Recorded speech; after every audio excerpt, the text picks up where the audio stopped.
हम आए हैं गोवा, हाँ। गोवा के साइड में है अभी, गोवा हमारे बॉर्डर पास पे ही है। गोवा बॉर्डर पे है, दोडामार्ग तालुका, बांबार्डे गाव। बांबार्डे गाव। हाँ। ये अंकल हमको अभी इन्फॉर्मेशन बताएंगे इसके बारे में। काका थोडं याच्याबद्दल सांगा, मराठी सांगितलं हो, तरी चालेल चालेल. चालेल. ही जी काजूचं बोंड आणि हे फळ आहे, हे गावठी रोपटं आहे आणि त्याच्यात आता वेंगुर्ला फळ संशोधन केंद्रानं ह्याच्यातल्या प्रजाती संशोधन करून काढल्यात. त्या 9 पर्यंत आहेत. 1, 2, 3, 4, 5, 6, 7, 8 आणि 9.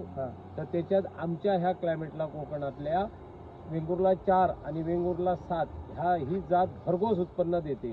वेंगुर्ला 4 ह्या प्रजातीच्या बीचं वजन 8 ते 9 ग्रॅम असतं. बोंडू गुलाबी कलरचा असतो. वेंगुर्ला 7 ह्या प्रजातीतल्या बोंडूचा कलर पिवळा असतो. बी ओरिजिनल 10 ग्रॅमची असते टपोरी. अशी व्हरायटी आहे याच्यात. पण हे आपलं लोकल बियाणं आहे. हे लोकल बियाणे आहे. तर काकाने आपल्याला इन्फॉर्मेशन सांगितलेली आहे. काकाचं नाव, काका तुमचं नाव?